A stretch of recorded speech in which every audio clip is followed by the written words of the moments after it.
The first part of the revision video और हम आपके साथ स्टार्ट करेंगे from the tax rates, income tax rates. ठीक है, तो फिर मेरे साथ साथ जल्दी से देखेंगे जिन बच्चों के पास जो भी उनके पास डियर फ्रेंड्स मतलब बुक्स हैं, they can refer those books.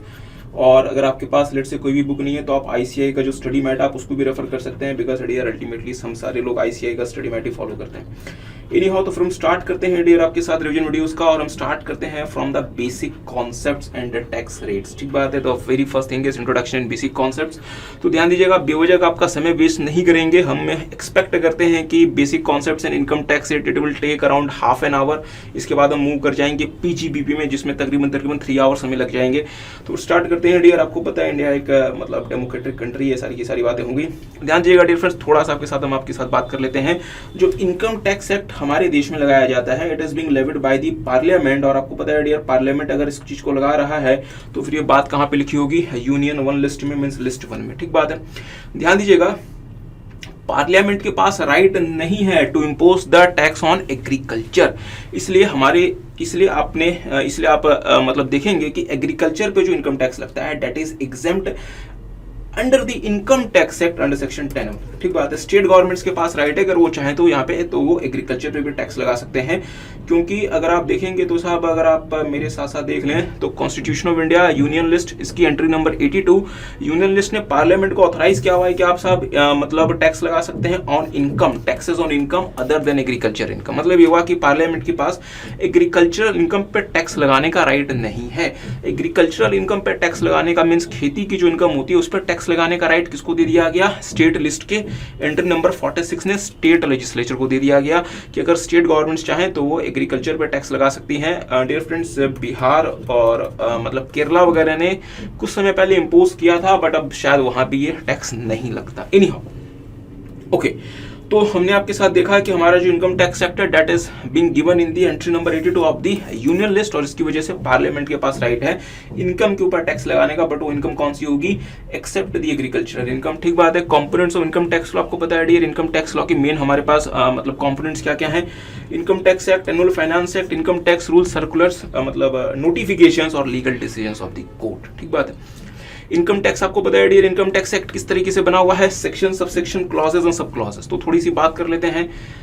कभी कभी हमें ना कंफ्यूजन हो जाती है कि सेक्शन, सबसेक्शन और क्लॉजेस में क्या चीजें होंगी। तो ध्यान दीजिएगा, इनकम टैक्स एक्ट में जो कंपोजिशन होता है वो कुछ इस तरीके से होता है। सेक्शन के बाद डियर हम क्लॉज भी हम सबसेक्शन भी रीड कर सकते हैं और हम क्लॉजेस भी रीड कर सकते हैं।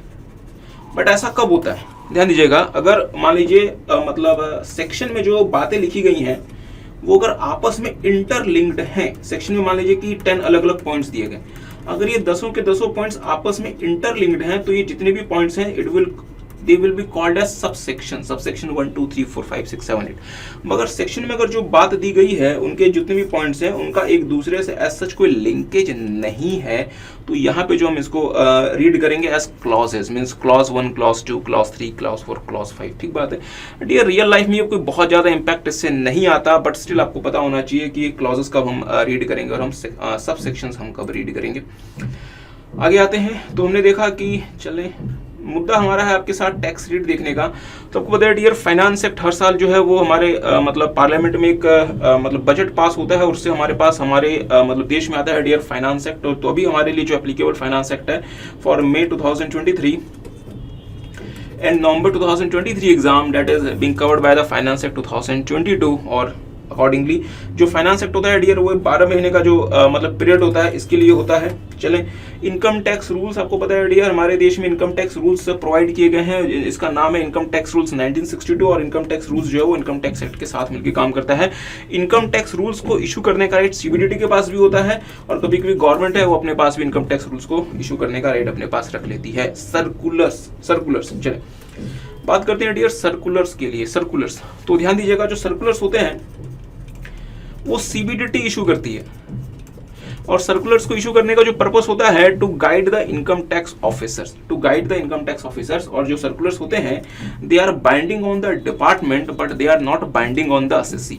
असेसी चाहे तो सर्कुलर के से मतलब फायदा मतलब if assessee want he can use it, but हम ये कह सकते हैं कि साहब असेसी के ऊपर ना ये मतलब बाउंड नहीं होता सर्कुलर। ठीक बात है, पर छोटी सी बात, रिसेंटली हमने देखा है कि मतलब सर्कुलर्स जो होते हैं डियर, वो एसएससी के ऊपर उसका बाइंडिंग इफेक्ट होता है, एसएससी के ऊपर उसका बाइंडिंग इफेक्ट होता है। जैसे जैसे for example let's say circular issue हुआ है section 194R, section 194R means TDS on benefit और परक्विजिट टू एनी पर्सन, उसके लिए अगर कोई मतलब इशू हुआ है तो साहब इसका ना बाइंडिंग इफेक्ट है एसएससी के ऊपर भी, मतलब ये जो मतलब सर्कुलर्स है that would be bounded on the SSC as well, ठीक बात है।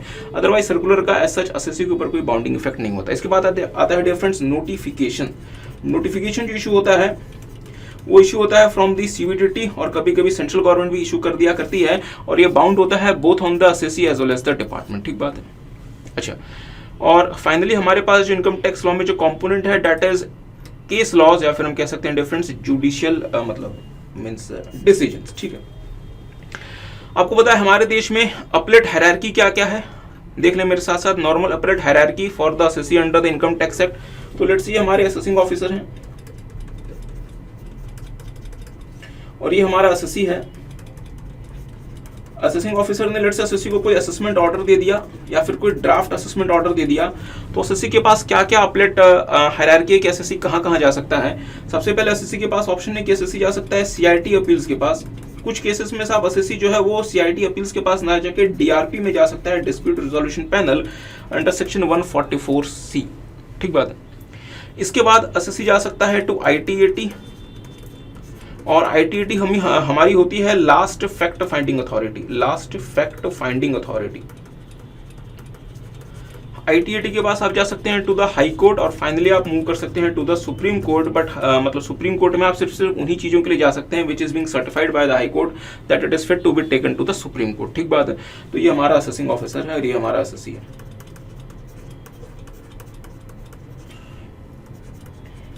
अच्छा, तो ध्यान दीजिएगा डियर, ये बातें हम आपके साथ और भी करेंगे बाद में। डीआरपी के पास आप कब जा सकते हैं सेक्शन 144C में। डीआरपी के पास हर एक एसएससी नहीं जा सकता, सिर्फ 2 प्रकार के एसएससी जा सकते हैं। तो डीआरपी के पास कौन कौन से एसएससी जा सकते हैं, मतलब instead of going to the CIT appeals हम कहां जा सकते हैं, डीआरपी के पास सिर्फ 2 प्रकार के एसएससी जा सकते हैं। कौन कौन से? पहले वो एसएससी जो कि नॉन रेजिडेंट है या फिर जो फॉरेन कंपनीज है, उनके पास एक ऑप्शन है कि वो instead of going to the मतलब CIT appeals they can go to the means मतलब डीआरपी, ठीक है। सेकंड वो एसएससी साहब जिनकी इनकम में वेरिएशन आता है because of the order of the transfer pricing officer TPO. तो ये 2 प्रकार के एसएससी हैं जो कि जा सकते हैं, अदरवाइज बाकी एसएससी को जाना पड़ेगा कहाँ मतलब सीआईटी रूट में, सीआईटी अपील्स के रूट में। कभी कभी क्या होता है कि आप डायरेक्टली जा सकते हैं टू दी आईटीएटी, इसकी हम बात करेंगे अभी नहीं आपके साथ बाद में पार्ट 3 में, ठीक है। चलिए तो मेरे साथ साथ देख लें केस लॉज या फिर जुडिशियल मतलब डिसीजंस देखेंगे difference.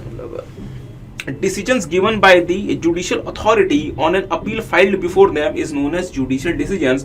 The appeal can be filed either by the SSC or the revenue. The Supreme Court is the apex court of the country, and the law laid down by the Supreme Court becomes the law of the land. मतलब ये वाला difference की मतलब supreme court का जो law होगा, जो उन्होंने जो मतलब verdict the that would become the law of the land, और वो लॉ फॉलो किया जाएगा अनटिल एंड अनलेस जो है पार्लियामेंट उसको अमेंड कर देती है through the income tax amendment, ठीक है। अच्छा, central government through parliament can amend the act to nullify the judgement of the मतलब supreme court, and until it is so nullified such judgement can be used by the SSC as well as the revenue. In a case there is an apparent contradiction in the 2 of the judgments of the Supreme Court, the decision of the larger bench shall prevail, ठीक है। However, where decisions are given by the bench having equal number of judges, the decision of the recent case shall be available, ठीक है। Anyhow, तो फिर हम आगे आते हैं थोड़ा सा। अच्छा, पर्सन इनकम टैक्स एक्ट में डिफरेंस पर्सन कौन कौन से हैं, तो आप मेरे साथ साथ देख लें। पर्सन में सबसे पहले individual, then HUF, company, firm, EOP, BOI whether incorporated or not, local authority और artificial judicial person not falling within the sub clause. तो ये सारे के सारे हमारे इनकम टैक्स एक्ट में पर्सन्स हैं, और इनका जो है वो सेपरेट असेसमेंट हो सकता है इनकम टैक्स एक्ट में, ठीक बात है। अच्छा, इनकी बात करेंगे हम with in the due course. अच्छा, ध्यान दीजिएगा, प्रीवियस ईयर, असेसमेंट ईयर, ये सारी बातें आपने इंटरव्यू में ऑलरेडी पढ़ी हुई हैं। मीनिंग ऑफ इनकम, ये हमारे लिए ज़्यादा रेलिवेंट नहीं है। हाँ, मीनिंग ऑफ टोटल इनकम, ये थोड़ा सा हमारे लिए इंपॉर्टेंट है, मेरे साथ साथ थोड़ा सा देख लें। The total income means the total amount of income referred in section 5, The total income is the total amount of income referred in section 5 computed in the manner laid down in this act। किसी को याद है section 5 क्या कहता है? Section 5 कहता है scope of total income. और आपको पता है डियर, हमारे पास 3 तरीके के एसएससीज हो सकते हैं। हमारे पास 3 तरीके के एसएससीज हो सकते हैं। कौन कौन से 3 तरीके के एसएससीज हो सकते हैं? एक हो सकते हैं हमारे पास रेजिडेंट एंड ऑर्डिनरी रेजिडेंट, जिनको हम आरओआर कहते हैं। एक हो सकते हैं हमारे पास नॉट ऑर्डिनरी रेजिडेंट, और तीसरे हमारे पास हो सकते हैं dear friends non resident. So these are the 3 kinds of assessee for income tax purposes. ठीक बात है। और मुझे बताएंगे ये जो 3 प्रकार के एसएससीज होते हैं, क्या इनका scope of scope of income same होता है या फिर अलग अलग होता है? सर अलग अलग होता है। जैसे आरओआर के लिए सबसे ज्यादा स्कोप होता है इनकम का, और एनआर के लिए सबसे कम स्कोप होता है इनकम का। मतलब ये कह सकते हैं scope of total income for ROR is the highest and scope of total income for the non resident is the lowest. ठीक बात है। आरओआर के स्कोप ऑफ इनकम में क्या क्या चीजें आती हैं? सर इनके लिए आती हैं income received in India, income deemed to be received in India, income accrue arises in India, income deemed to occur arises in India, income occur arises outside India even if such income is not brought to in India in that previous year। मतलब ये हुआ कि हम in short कह सकते हैं कि resident and ordinary resident के लिए जो हमारी ग्लोबल इनकम होती है, चाहे वो कहीं भी अकर अराइज हो, वो हमारी सब्जेक्ट टू टैक्स होती है। ठीक बात है। इसके बाद अगर हम नॉट ऑर्डिनरी रेजिडेंट की बात करें तो एनवार के लिए हमारी कौन कौन सी इनकम इंडिया में लायबल टू टैक्स होती है, देखेंगे मेरे साथ साथ। जो इनकम रिसीव्ड इन इंडिया होती है ये भी टैक्स होती है, income deemed to be received in India ये भी टैक्स होती है, income accrue arise in India ये भी टैक्स होती है, और income deemed to accrue arise in India ये भी टैक्स होती है। एनओआर के लिए डियर वो इनकम जो कि इंडिया से बाहर अकर अराइज होती है, वो सिर्फ और सिर्फ 2 केसेस में टैक्सेबल होती है। पहला केस कौन सा होता है कि वो इनकम डील करती है from the business controlled from India,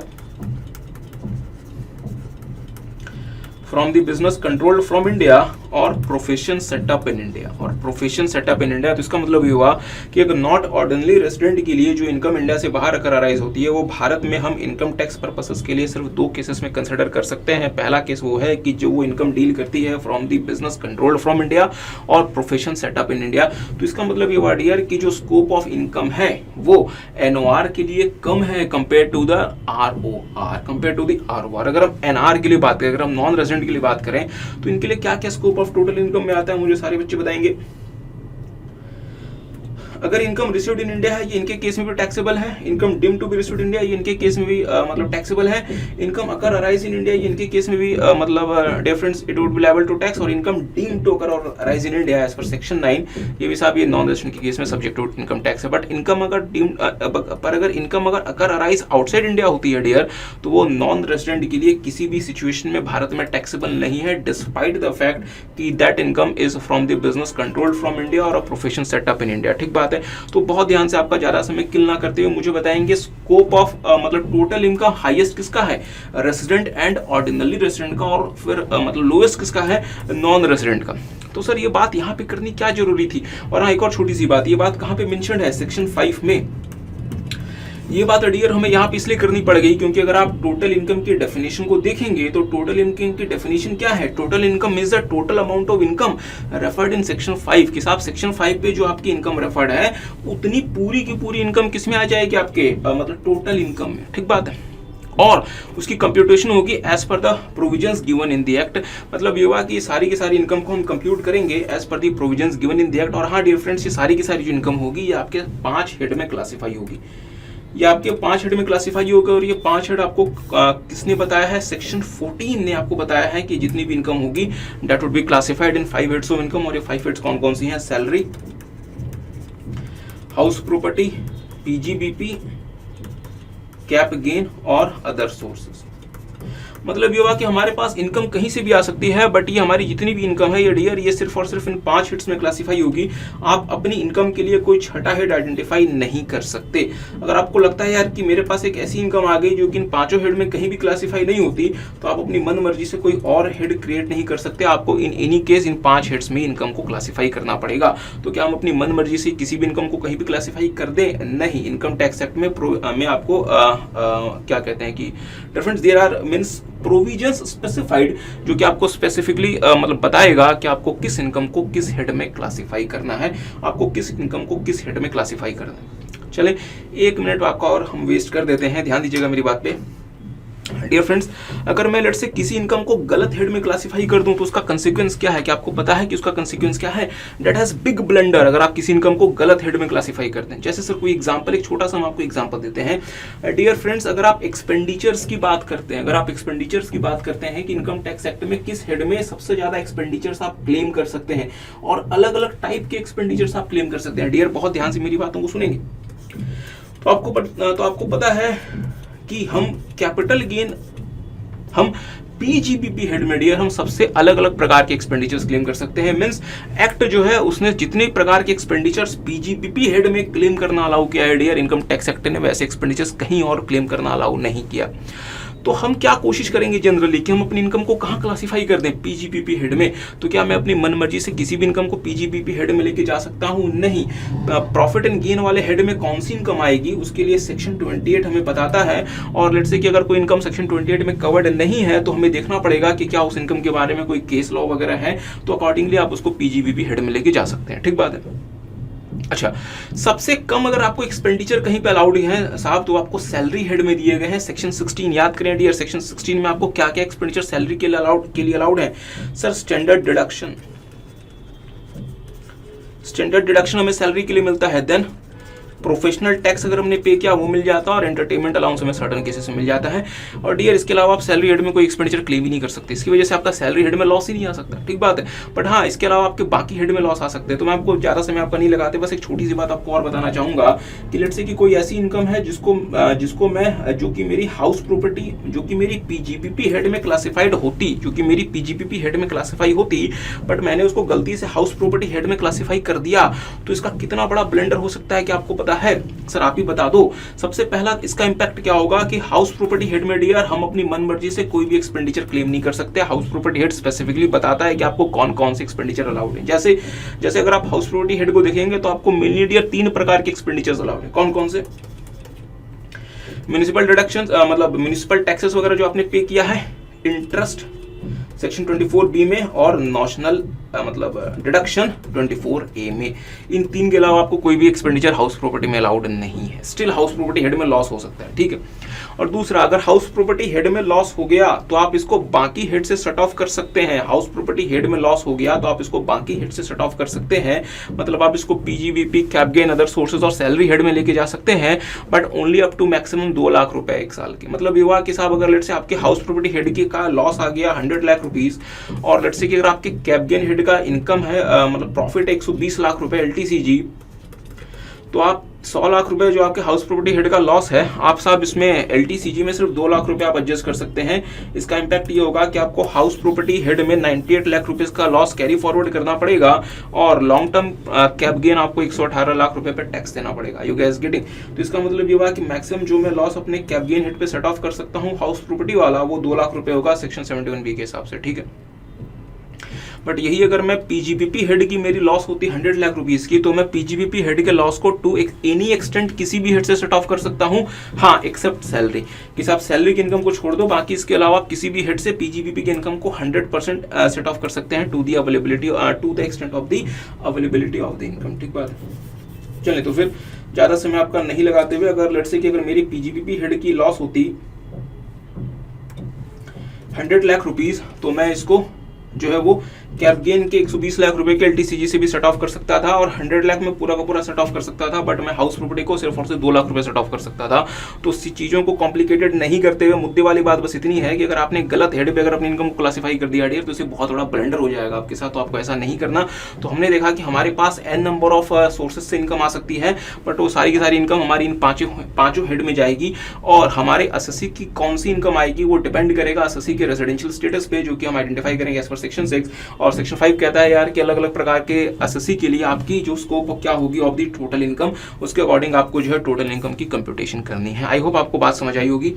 तो डियर ये चीज़ें ये फाइनल के लेवल पे थोड़ी सी इंपॉर्टेंट हो जाती हैं समझना, अदरवाइज आप चाहें तो इग्नोर भी कर सकते हैं, बट डियर अगेन जिस तरीके से सीए का सिलेबस मूव कर रहा है it is important to understand. ठीक है, आगे आते हैं dear some of the important aspect about the income for the purpose of income tax act. Income आपके डियर कैश में भी हो सकती है, काइंड में भी हो सकती है, दोनों लायबल टू टैक्स होगी।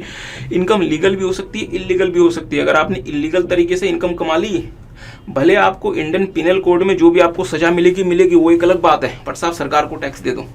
आपकी income dear friends receipt accrual as the case में भी जो भी आप अकाउंटिंग सिस्टम फॉलो करते हैं उसके बेसिस पे मतलब it would be offered to tax. But section एक है आपका स्पेसिफिक सेक्शन है 145B जो आपको स्पेसिफिक केसेस में ये बताता है कि साहब कि हो सकता है कि मतलब कुछ इनकम जो कि यहाँ पे दी गई हो ये हो सकता है कि सिर्फ और सिर्फ रिसिप्ट बेसिस पे मतलब सब्जेक्ट टू टैक्स हो, जो कि हम आपके साथ वहाँ पे देखेंगे।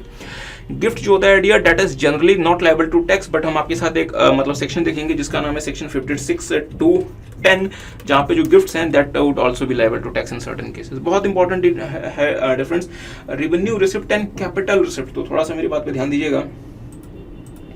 अगर हम इनकम टैक्स एक्ट की बात करते हैं, अगर हम इनकम टैक्स एक्ट को देखें तो इसके नाम में क्या है इनकम, और इनकम से जनरली हमें क्या पता चलता है कि इनकम कौन सी होगी, the income which is of the recurring nature, मतलब रेवेन्यू नेचर की इनकम, मतलब रेवेन्यू नेचर की इनकम। ठीक है, बट इनकम के तो डियर दो नेचर हो सकते हैं कि इनकम ऐसी भी हो सकती है जो कि रेवेन्यू नेचर की हो और जो कि मतलब रिकरिंग हो, और एक इनकम ऐसी भी हो सकती है जो कि कभी कभार अराइज हो, जिसको हम क्या नाम दे सकते हैं कैपिटल नेचर की इनकम। ठीक है, तो जितनी भी हमारी रेवेन्यू नेचर की इनकम होगी,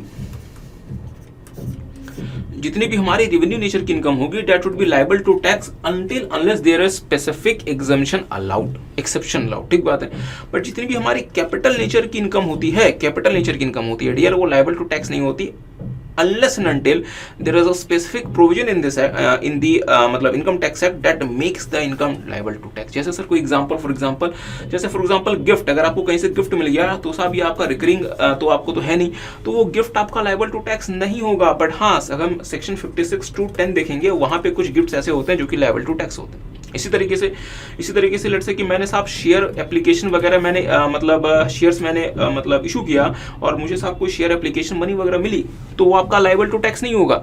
पर हम आपके साथ एक मतलब सेक्शन देखेंगे जिसका नाम है 56(2)(7)B जो कि कहता है कि क्लोजली हेल्ड कंपनी के लिए साहब आपके शेयर प्रीमियम या फिर शेयर एप्लीकेशन मनी भी कुछ केसेस में टैक्स हो सकती है। ठीक है, अच्छा तो मेरी बात पे ध्यान दीजिएगा, ज्यादा आपका समय वेस्ट नहीं करेंगे। तो हमने कहा कि इनकम हमारे दो नेचर की हो सकती है, रेवेन्यू नेचर की और कैपिटल नेचर की। जो रेवेन्यू नेचर की इनकम होगी that would be liable to tax without any issue, but जो कैपिटल नेचर की इनकम होगी वो तभी लायबल टू टैक्स होगी जब इनकम टैक्स एक्ट में स्पेसिफिक प्रोविजन है। ठीक है, अच्छा तो मेरी बात पे ध्यान दीजिएगा। लेट्स से मैं एक एसएससी हूं और मेरे पास एक अनयूजुअल इनकम अकर हो गई, मेरे पास एक अनयूजुअल इनकम आ गई। तो बीइंग एसएससी मैं क्या चाहूंगा कि मैं इसको क्या प्रूफ कर दूं कि ये इनकम क्या है। बीइंग एसएससी मैं ये चाहूंगा साहब कि मैं प्रूफ कर दूं कि ये इनकम कैपिटल नेचर की है जिसपे मुझे टैक्स नहीं देना पड़े। और रेवेन्यू क्या चाहेगा, मतलब सीबीडीटी क्या चाहेगा कि यार बिंग दी कि वो इस इनकम को क्या प्रूफ कर दे कि it is of the revenue nature, ताकि इस पे आपकी टैक्स लायबिलिटी बन जाए। ठीक बात है, और इस तरीके के बहुत सारे इश्यूज जो है डियर ये कोर्ट्स के पास जाते हैं जहां पे कोर्ट से फैसला करती है कि वो जो इनकम है वो रेवेन्यू की नेचर की होगी या ये अदरवाइज होगी। ठीक बात है, इसी में एक बहुत इंटरेस्टिंग केस आया था जो कि हमारे स्टडी मैट इंस्टीट्यूट ने दिया हुआ है जिसका नाम है Saurashtra cement limited, CIT versus Saurashtra cement limited. इसमें एक जो केस आया था मैं आपको थोड़ा सा दिखाना चाहता हूँ। CIT versus Saurashtra cement limited 2010 का मतलब सुप्रीम कोर्ट का केस है। इस केस में क्या हुआ कि एसएससी ने किसी दूसरे पार्टी से कॉन्ट्रैक्ट किया हुआ था टू परचेज सम मशीन। तो लेट्स से कि एक कंपनी है लेट्स से जिसका नाम ABC लिमिटेड। तो ABC लिमिटेड ने दूसरी कंपनी PQR लिमिटेड के साथ एक कॉन्ट्रैक्ट किया हुआ था जिसके तहत PQR लिमिटेड ABC लिमिटेड को एक मशीन सेल करेगा। ठीक बात है, up to a specific time limit. PQR limited ने उस समय तक वो मशीन सेल नहीं की और एज अ कंपनसेशन PQR ने ABC लिमिटेड को कुछ लिक्विडेशन डैमेजेस दिया।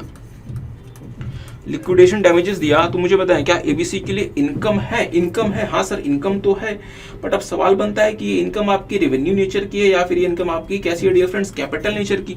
अगर ये इनकम रेवेन्यू नेचर की होगी तो इस पे एबीसी लिमिटेड को टैक्स देना पड़ेगा, बट अगर ये इनकम है आपकी in the nature of the means capital receipt, तो इस पे साहब आपका टैक्स नहीं लगेगा। अच्छा, एसएससी ने क्या कहा कि this income is not of the revenue nature, पर सीबीडीटी ने क्या कहा कि साहब this income is of the revenue nature. तो फाइनली कोर्ट ने ये कहा कि साहब ये जो इनकम है ये रिकरिंग नेचर की नहीं है, ये एबीसी लिमिटेड को मिला बिकॉज ऑफ अ कंपनसेशन, जो कि एबीसी लिमिटेड को एक लॉस सफर करना पड़ा क्योंकि एबीसी लिमिटेड के पास टाइम से मशीन नहीं आई। अगर एबीसी लिमिटेड के पास टाइम से मशीन आ जाती तो एबीसी लिमिटेड उस मशीन को इस्तेमाल करके अपने बिजनेस में करता, जिससे एबीसी लिमिटेड ज्यादा प्रॉफिट कमाता और उस प्रॉफिट पे जो है वो सरकार को टैक्स देता। बट साहब यहाँ तो एबीसी लिमिटेड को नुकसान हो गया ना, क्योंकि मशीन एबीसी लिमिटेड को टाइम से नहीं मिली, और चूंकि मशीन एबीसी लिमिटेड को टाइम से नहीं मिली इसकी वजह से जो उसको कंपनसेशन मिल रहा है वो सब्जेक्ट टू टैक्स नहीं होना चाहिए because of the capital nature receipt. Are you guys getting? ठीक बात है। तो सुप्रीम कोर्ट का ये वाला केस है जो कि अभी तक सरकार ने अमेंड नहीं किया एक्ट को, और ऐसे रिसिप्ट को अभी तक इनकम चार्जेबल टू टैक्स नहीं बनाया। चलिए फिर आपका ज्यादा समय लग जाएगा यार, ऐसे तो बहुत ज्यादा समय लग जाएगा। चलिए आगे बढ़ते हैं डियर, इसी तरीके से हमारे चलें फिर एनी हाउ। तो फिर आते हैं डियर, हम मुद्दे वाली बात है हमारा रेट ऑफ टैक्स की, हम क्या क्या आपके साथ रेट ऑफ टैक्स कंसिडर करेंगे। तो फिर देखेंगे डियर रेट ऑफ टैक्स। अच्छा, और हाँ ध्यान दीजिएगा फाइनेंस एक्ट 2022 ने इसमें छोटे मोटे कुछ अमेंडमेंट्स किए, तो हम वो सारे के सारे अमेंडमेंट्स आपके साथ कवर करके चलेंगे। स्लैब रेट में कोई चेंज नहीं हुआ, स्लैब रेट में कोई चेंज नहीं हुआ। हाँ मार्जिनल मतलब सरचार्ज के रेट में जरूर कुछ कुछ चेंज हुआ है, जो हम आपके साथ बात करेंगे कि सरचार्ज के रेट में कहाँ कहाँ क्या क्या चेंजेस हुए। अच्छा देखेंगे साहब, रेट ऑफ टैक्स तो आपको पता है हमारे लिए पर्सन्स कौन कौन से हैं, तो जितने भी हमारे एक्ट में सेक्शन 231 में पर्सन्स स्पेसिफाइड हैं सबके लिए रेट ऑफ टैक्स भी होगा। तो स्टार्ट करते हैं rate of tax. Income tax is to be charge at a rate fix for the year by the annual finance act. तो अगर हम बात करते हैं प्रीवियस ईयर 22-23 की, जिसके लिए रेलेवेंट असेसमेंट ईयर 23 मतलब 24, इसके लिए हमारे पास फाइनेंस एक्ट कौन सा एप्लीकेबल है साहब, फाइनेंस एक्ट 2022। ठीक है, the slab rate applicable for the assessment year 2023-24 for different assessees are as follows। ये जो स्लैब रेट है साहब, अगेन मैं आपको छोटी सी बात यहाँ पे और मतलब बताना चाहता हूँ। ये जो स्लैब रेट है for individual HUF, AOP, BOI, artificial judicial person, ठीक बात है, ये रेसिडेंट हो नॉन रेसिडेंट हो मेल हो फीमेल हो कोई फर्क नहीं पड़ता। पर इसमें प्रोसीड करने से पहले, इस वाले स्लैब रेट में प्रोसीड करने से पहले मैं आपको छोटी सी बात यहाँ पे और बताना चाहता हूँ कि इंडिविजुअल और एचयूएफ के लिए, इंडिविजुअल और एचयूएफ के लिए एक ऑल्टरनेट टैक्सेशन रिजीम भी आई है बाय सेक्शन 155 BAC, तो उसका स्लैब रेट कुछ और है। तो साहब ये जो स्लैब रेट है ये आपके लिए तब अप्लाई करता है जब इंडिविजुअल या फिर एचयूएफ ने वो ऑल्टरनेट टैक्सेशन रिजीम ऑप्ट नहीं की हुई। अगर उन्होंने एटीआर ऑप्ट कर लिया तो फिर इनके लिए ये स्लैब रेट नहीं है, फिर उनके लिए वो वाला स्लैब रेट लगेगा जो हम आपके साथ थोड़ी देर में देखेंगे। ठीक है, अच्छा तो इंडिविजुअल और एचयूएफ यहाँ पे वो हैं जिन्होंने एटीआर ऑप्ट नहीं किया, बाकी AOP, BOI, artificial judicial person, इनके लिए कोई ऑल्टरनेट टैक्सेशन रिजीम नहीं आई है। ठीक है, तो देखेंगे साहब total income up to rupees 2.5 lakh, कुछ नहीं 2.5 लाख से लेके 5 लाख 5%, और 5 लाख से लेके रुपीज मतलब 10 लाख 12,500 प्लस 20%, और अगर 10 लाख से ज्यादा है तो 1,12,500 प्लस 30%। ये 1,12,500 कैसे निकला, किसी को समझ आया? लेट्स से मेरी इनकम 11 लाख रुपए, तो इस 11 लाख में पहले 2.5 लाख निल, ठीक बात है, अगले 2.5 लाख 5% मतलब 12,500, अगले 5 लाख 20% मतलब 1 लाख रुपए, और अगले 1 लाख, क्योंकि साहब इसमें से मैंने 2.5 लाख हटा दिया, 2.5 लाख हटा दिए, 5 लाख हटाए तो फिर 1 लाख तो बचेगा, तो अगले 1 लाख 30% मतलब 30,000 रुपीज। तो इस तरीके से हम अपनी हम जो है आपका स्लैब रेट कंप्यूट करेंगे। आगे बढ़ते हैं सीनियर सिटीजन कौन होंगे? Resident individual of the age of 60 years और more at any time during the previous year. ध्यान दीजिएगा, any time during the previous year. तो अगर मैं बात करता हूँ प्रीवियस ईयर 22-23 की, तो प्रीवियस ईयर 22-23 का मतलब क्या हुआ कि साहब 1/4/2022 से लेके 31 मार्च 2023। तो अगर आप इस वाले में अगर आप एट एनी टाइम अगर आप 60 ईयर्स या उससे ज्यादा के हैं तो फिर आप ये जो हायर स्लैब है आप उसको क्लेम कर सकते हैं, और अगर आप 80 ईयर या उससे ज्यादा के हैं तो आप ये वाला स्लैब क्लेम कर सकते हैं। तो फिर आपको इसमें क्या क्या स्लैब बेनिफिट्स हैं?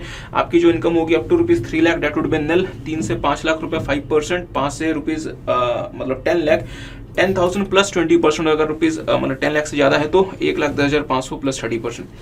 बट अगर आप 80 ईयर्स के हैं, अगर आप 80 ईयर्स और more at any time during the मतलब प्रीवियस ईयर, तो उस केस में क्या हो जाएगा कि आपकी जो मतलब total income up to rupees 5 lakh है वो नील, और 5 से लेकर रुपीज़ मतलब 10 लाख 20%, और 10 लाख रुपीज़ से ज़्यादा 1 लाख प्लस 30%। ठीक बात है। ध्यान दीजिएगा कि जो हमारे पास स्लैब रेट है डियर फ्रेंड्स, ये सिर्फ और सिर्फ किसके लिए है? रेसिडेंट इंडिविजुअल्स के लिए। अगर आप नॉन रेसिडेंट हैं तो नॉन रेसिडेंट के पास आपको फिर ऑफ एनी एज, तो अगर आप नॉन रेसिडेंट हैं ऑफ एनी एज तो आपको फिर ये पहले स्लैब में जाना पड़ेगा, आप हायर स्लैब का बेनिफिट क्लेम नहीं कर सकते। अच्छा, जैसे कि हमने आपको बताया कि इंडिविजुअल और एचयूएफ के लिए डियर एक ऑल्टरनेट टैक्सेशन रिजीम भी आया है, जो चाहे तो इंडिविजुअल एचयूएफ ऑप्ट कर सकते हैं, और उनके लिए जो फिर मतलब टैक्स रेट कुछ इस तरीके का लगेगा। पहले 2.5 लाख रुपए नील, 2.5 लाख से लेकर 5 लाख, 5%, 10%, 15, 20, 25, 23। तो अगर आप यहाँ तक अगर आप कैलकुलेट करें up to rupees 5 lakh, up to rupees मतलब 15 लाख, तो ये आ जाता है 187,500। और जैसे आपकी इनकम 15 लाख रुपये से अधिक है तो फिर पूरी की पूरी इनकम में 30% का आपका टैक्स बन जाएगा। ठीक है, देखेंगे dear resident individuals of the age of 60 years और मोर और 80 ईयर्स और more would not be entitled to higher basic exemption limit. अगर उन्होंने 80 ईयर ऑप्ट कर लिया, तो अगर कोई भी इंडिविजुअल हो, चाहे उसकी कुछ भी उसकी एज लिमिट हो, तो लेट्स से कि हम ये कहते हैं कि एक इंडिविजुअल है of the age of 81 years, अगर वो रेगुलर टैक्सेशन स्कीम में रहते हैं तो उनके पास जो स्लैब है वो 5 लाख रुपए से शुरू होता है।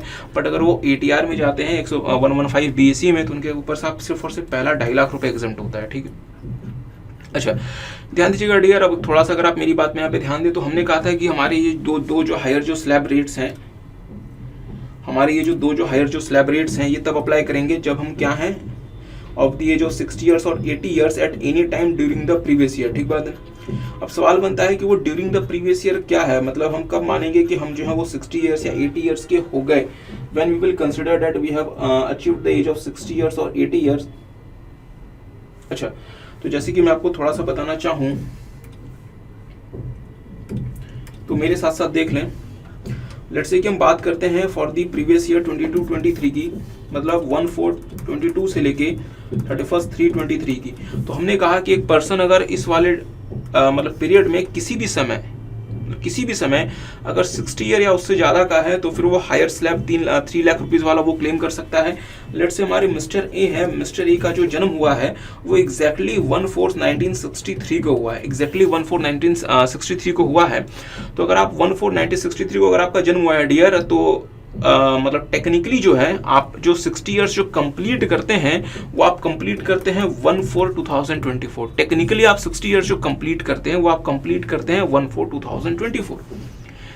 ठीक बात है। तो इसका मतलब ये हुआ कि अगर आपका जन्म 1/4/19 मतलब 63 को हुआ है, तो डियर आप अपना 60 ईयर्स जो आप मतलब अचीव करेंगे, यू विल अचीव ऑन 1/4/2024।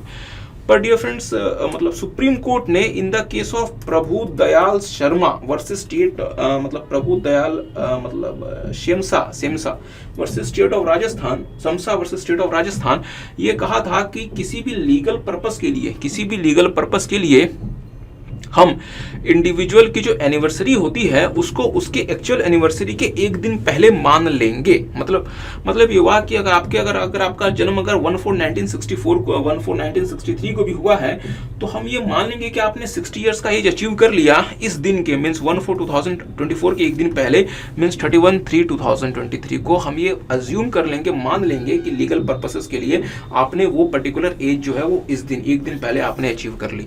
तो सर मुद्दे वाली बात बस इतनी है कि सुप्रीम कोर्ट का जो मतलब वर्डिक्ट था in the case of Prabhu Dayal Sesma versus state of Rajasthan, उसमें मतलब सुप्रीम कोर्ट ने कहा था कि एक पर्टिकुलर एज जो है वो हम एनिवर्सरी के एक दिन पहले अटेन किया हुआ मान लेंगे। तो अकॉर्डिंगली जो है अगर आपकी डेट ऑफ बर्थ 1/4/1963 भी है, तो भी आप प्रीवियस ईयर 22-23 में हायर स्लैब रेट आप क्लेम कर सकते हैं ऑफ 3 लाख रुपीज। ठीक बात है। सर एक बात बताओ, अगर 1/4/1963 से पहले अगर मेरा जन्म हुआ है, तब तो सर आपने बिना किसी परेशानी के इस वाले के लिए आपने यहाँ पे अपना 60 ईयर्स अचीव कर लिया।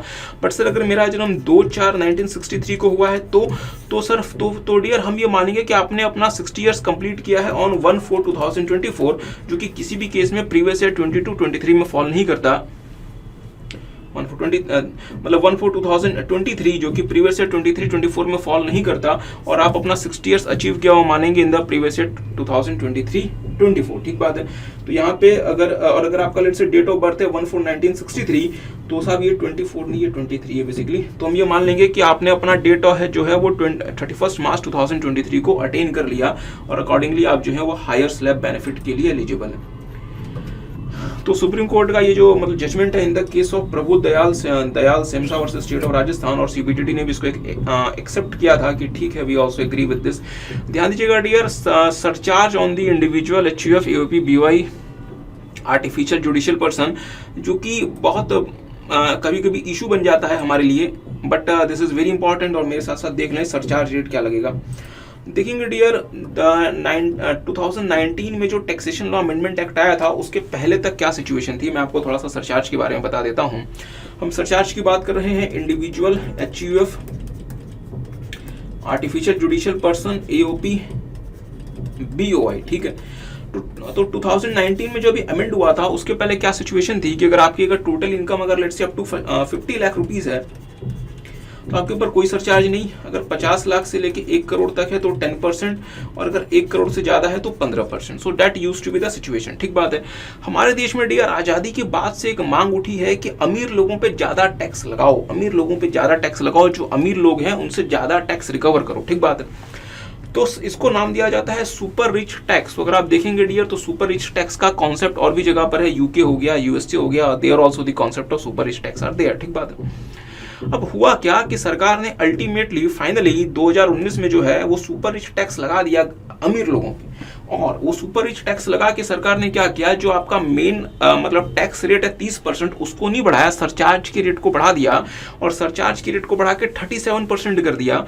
और फिर हमारे लिए फिर सरचार्ज का रेट क्या बन गया, अप टू 50 लाख नील, 50 लाख से लेके 1 CR 10%, 1 करोड़ से 2 करोड़ 15%, 2 करोड़ से 5 करोड़ 25%, और 5 करोड़ से ज्यादा पैसा अगर आपकी मतलब टोटल इनकम है तो आपकी टैक्स लायबिलिटी का 37% सरचार्ज लगेगा। मतलब ये हुआ कि होपिंग सम ऑफ 37%। तो अगर आप देखें तो अगर मैं 30% के टैक्स रेट पे फॉल करता हूं प्लस 37%, और अगर मैं 4% का हेल्थ एंड एजुकेशन से जोड़ लूँ, it is almost 43% of my income is being मतलब taken away by the government in the name of tax, ठीक बात है। तो साहब इन्होंने क्या किया, इन्होंने जो है वो 37% तक जो है वो सरचार्ज को बढ़ा दिया। इसका इम्पैक्ट हुआ कि साहब there is a huge cry out in the market, और लोगों ने बहुत ज्यादा इसका हम कह सकते हैं कि मतलब विरोध किया, ठीक है।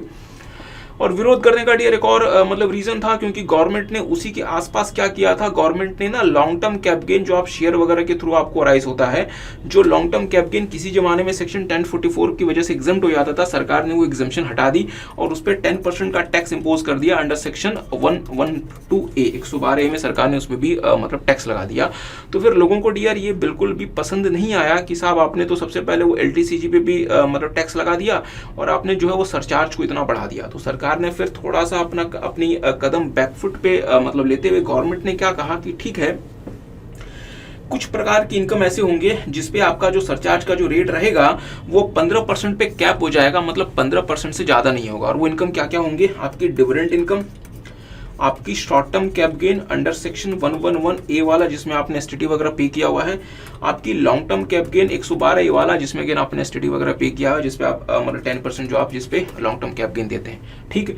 तो ये 3 इनकम इनिशियली थी, और अगर आप एक फॉरेन इंस्टीट्यूशनल इन्वेस्टर हैं तो 115AD वाली भी इनकम यहाँ पे कवर हो जाएगी। बट अभी फाइनेंस एक्ट 2022 ने क्या किया, 112A वाला तो लॉन्ग टर्म कैप गेन था ही था, जो normal long term cap gain है सेक्शन 112 वाला उसको भी ऐड कर दिया। मतलब मुद्दे वाली बात है डियर कि ये जो आपकी इनकम होगी इस पे जो मतलब सरचार्ज होगा it would be capped at 15%, ठीक बात है। और इसके अलावा जो बाकी इनकम होगी उस पे आप अकॉर्डिंगली 37% तक का सरचार्ज लेके जा सकते हैं। तो समराइज करते हुए, क्योंकि आधा घंटा हमारा ऑलरेडी हो चुका है बेसिक रेट्स में ही, समराइज करते हुए हम आपको सिर्फ इतना कहना चाहते हैं कि अगर हमारी इनकम में dividend income, cap gain 111A 112 और 112A वाला नहीं है तो हमारे ऊपर ये वाला स्लैब लगेगा। अदरवाइज अगर हमारे पास ये कुछ भी इनकम है तो हमारे पास सरचार्ज का जो रेट का मैकेनिज्म है वो चेंज हो जाएगा। तो कुछ ऐसा होगा कि अगर हमारी इनकम अप टू 50 लाख है तो नील, 50 लाख प्लस से लेके 1 CR तक है तो 10%, 1 CR से 2 CR तक है तो 15%। ध्यान दीजिएगा क्योंकि 15% का तो क्या है, परेशानी कहाँ शुरू होती है, 15% से ऊपर। तो लेट्स सी कि अगर हमारी इनकम अबव 2 लाख है, 2 करोड़ बेसिकली, सर क्या हो गया आपको, अब रुपीज 2 करोड़ है, तो हम फिर क्या करेंगे, बाइफरगेट करेंगे हमारी टोटल इनकम में से वो इनकम हटा देंगे जो हमारी किस नेचर की है, डिविडेंड इनकम की है। 111 ए का शॉर्ट टर्म कैप गेन, 112 का लॉन्ग टर्म कैप गेन और 112 ए का लॉन्ग टर्म कैप गेन। इस पे हम इस रेट को कैप कर देंगे 15% और फिर हम देखेंगे अदर इनकम। तो अगर हमारी other income up to 2 crore है तो साहब 15%, 2 करोड़ से बढ़ के 5 करोड़ तक है तो 25%, अगर हमारी इनकम 5 करोड़ प्लस है तो फिर 37%। सर ये बड़ा अजीब सा हो गया साहब। This is how the surcharge rate mechanism will work in the case of individual HUF, AOP और बाकी सारे के सारे लोग, ठीक है। अच्छा, तो मुद्दे वाली बात क्या है कि आपके साथ जो हमें मेन बात करनी है, फाइनेंस एक्ट 2022 ने डियर यहाँ पे 2 अमेंडमेंट्स की। पहली अमेंडमेंट इन्होंने यहाँ पे ये की कि इन्होंने साहब जो 15% का जो कैपिंग है उसमें इन्होंने सेक्शन 112 को भी इंक्लूड कर दिया, जो कि सेक्शन पहले 112 इंक्लूड नहीं था। और अगर लेट्स से कि अगर आपने कोई हाउस प्रॉपर्टी सेल की जिसपे आपको लॉन्ग टर्म कैप गेन आया, लेट्स से तो फाइनेंस एक्ट 2022 के पहले तक क्या होता था कि लेट्स से मैंने कोई हाउस प्रॉपर्टी सेल की जिसपे मुझे लॉन्ग टर्म कैप गेन आया, लेट्स से रुपीज 10 करोड़ का, मैंने कोई हाउस प्रॉपर्टी सेल की जिसपे मुझे लॉन्ग टर्म कैप गेन आया रुपीज 10 करोड़ का, तो इस पे मैं 20% का टैक्स दूंगा एज पर सेक्शन 112 और इस पे मुझे साहब 37% का, उस टैक्स पे मुझे 37% का सरचार्ज देना पड़ेगा, क्योंकि पहले 112 वाला जो कैप गेन था, लॉन्ग टर्म कैप गेन, वो आपके 15% के सरचार्ज लिमिट के कैप पे नहीं था। तो उसमें मेरा सरचार्ज कहाँ तक जा सकता था, 37% तक जा सकता था, मीन्स 37% तक जा सकता था अगर मेरी इनकम 5 करोड़ से ज्यादा है तो। बट अब क्या होगा कि अब लेट्स से कि अगर मेरी LTCG आती है मतलब 10 करोड़ रुपीस की, तो उस पर मैं 20% के रेट से 112 में टैक्स तो दूंगा ही दूंगा, पर मेरे ऊपर जो सरचार्ज लगेगा, that surcharge would be capped to 15%। साहब ये ना 15% पे कैप हो जाएगा, इसके ऊपर नहीं जाएगा, ठीक है। अच्छा, और हाँ एक और छोटी सी बात, फाइनेंस एक्ट 2022 ने यहाँ पे एक और अमेंडमेंट की। मेरी बात पे डियर फ्रेंड्स ध्यान दीजिएगा, ये जो आपका जो सरचार्ज का जो मैकेनिज्म है, ये किन किन लोगों पे लगता है, ये लगता है साहब individual, HUF, AOP, BOI, artificial judicial persons पे, ठीक बात है। तो हमारे पास एक कॉन्सेप्ट होता है, हमारे पास एक एंटिटी होती है which is known as AOP, association of persons.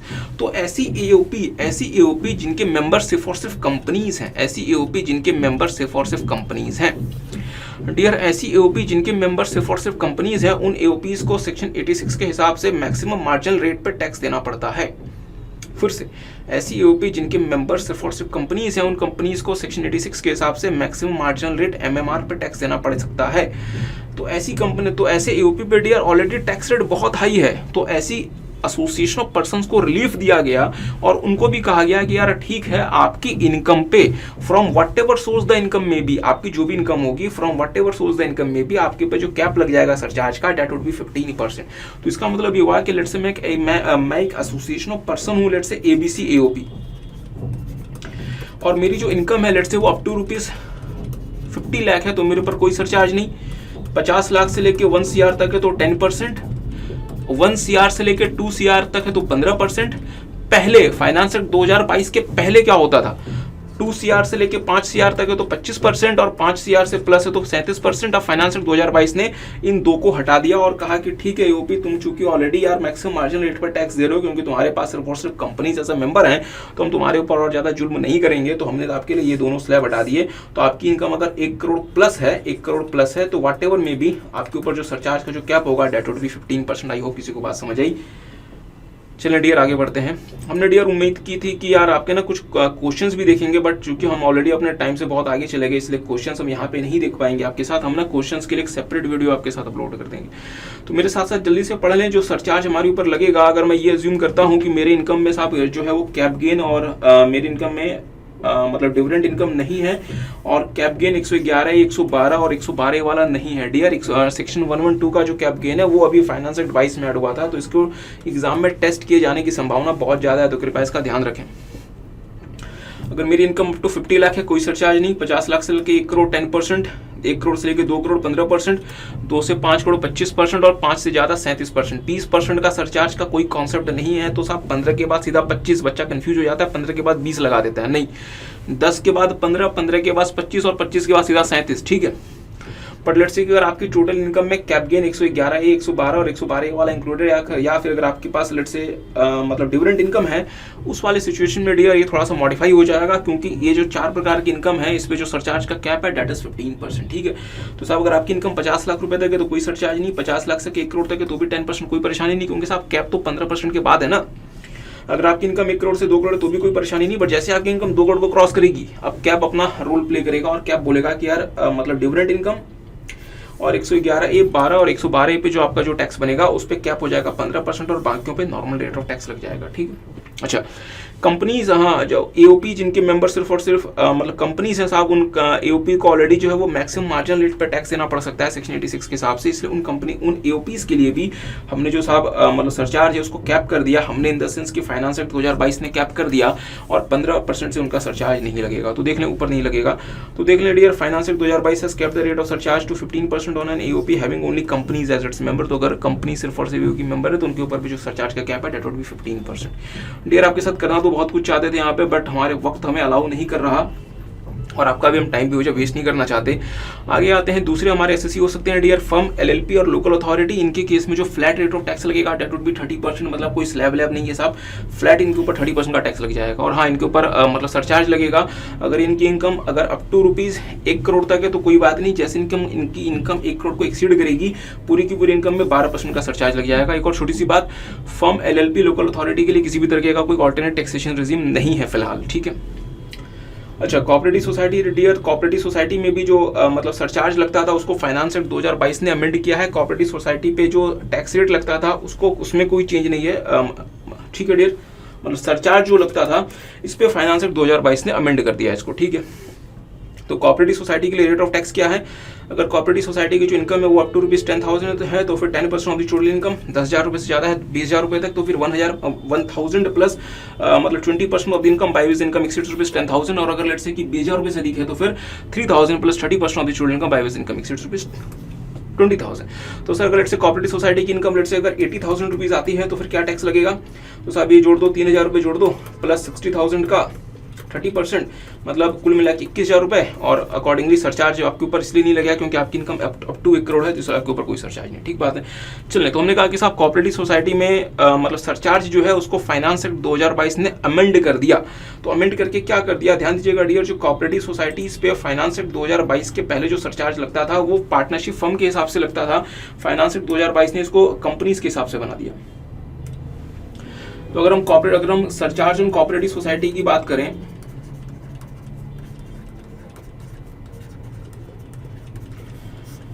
तो before finance act 2022 and finance act 2022, तो साहब बिफोर फाइनेंस एक्ट अगर आप 2022 देखेंगे तो सरचार्ज ऑन कंपनीज एक्ट का मैकेनिज्म कुछ ऐसा था कि अगर इनकी इनकम अप टू ₹1 करोड़ है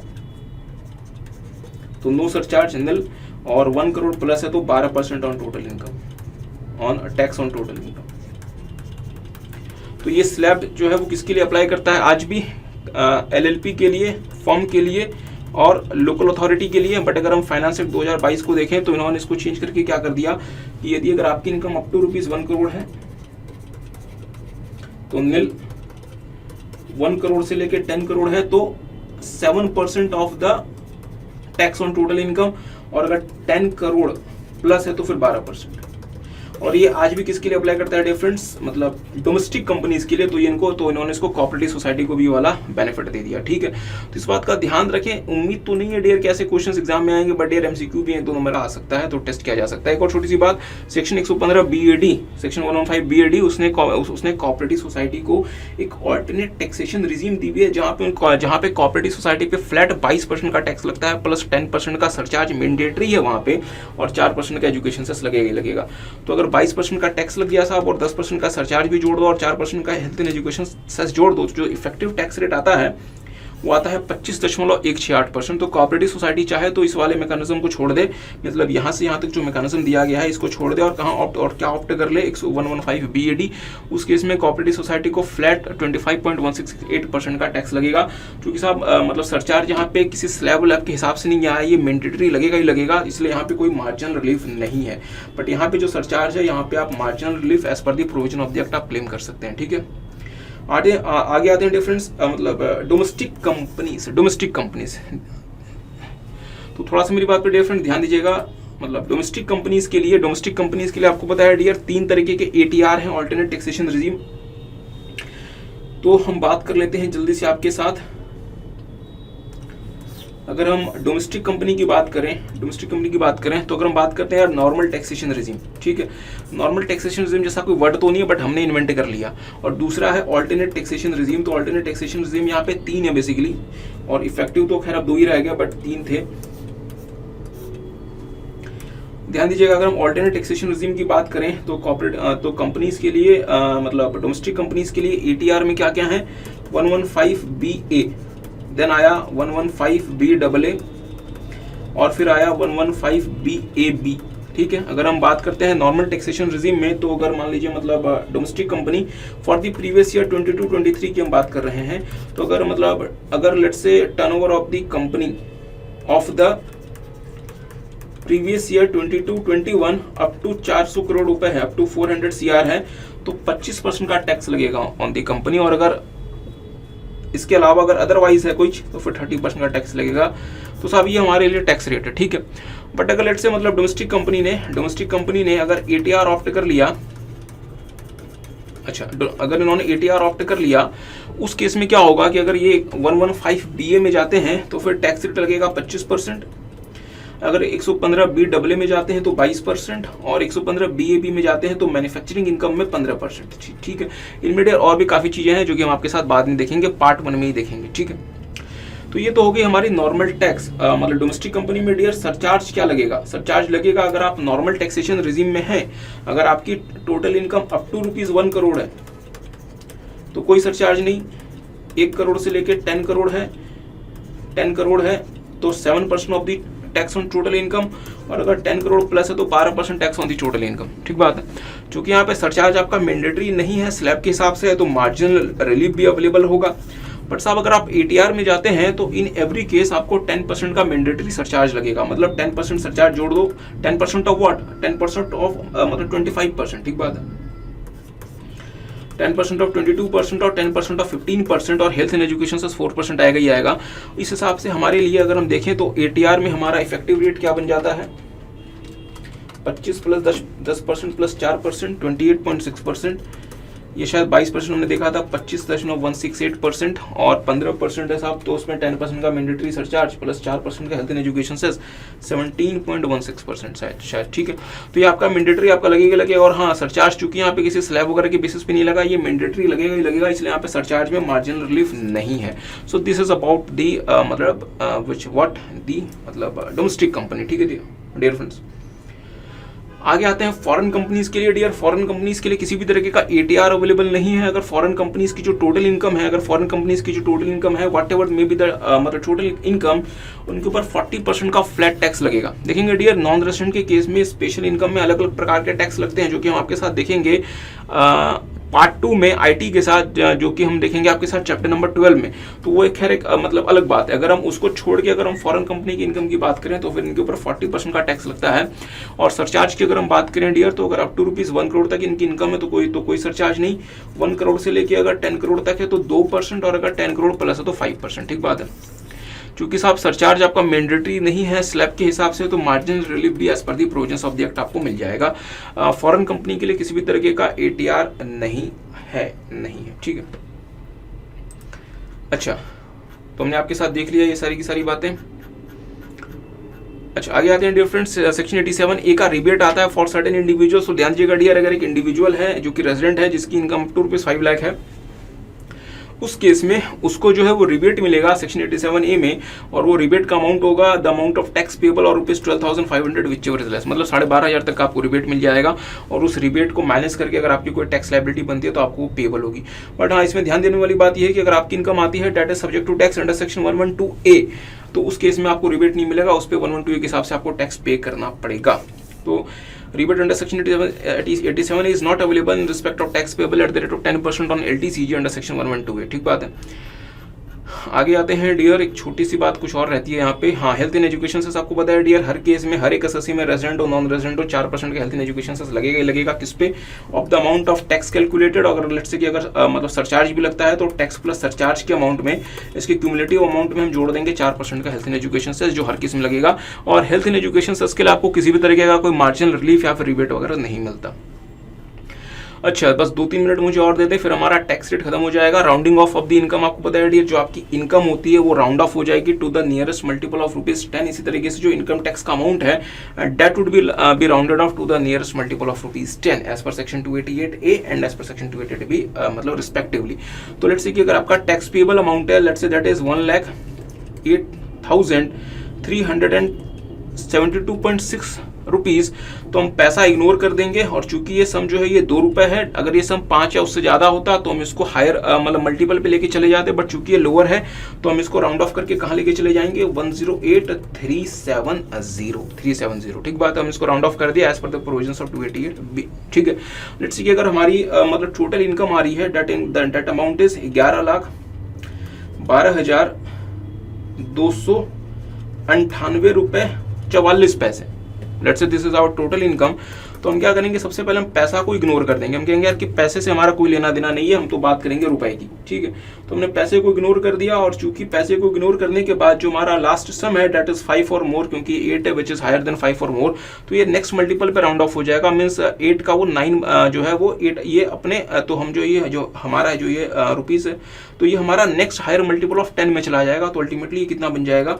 11,12,300 रुपए, 11,12,300 रुपए। और ये आपकी बन जाएगी मतलब total income as per section 288A। ठीक है, तो ये दोस्तों हमने इंटर में भी देखा था, इसमें नई बात क्या थी? हाँ, एक छोटी सी नई बात है यहाँ पे, सेक्शन रूल 119A।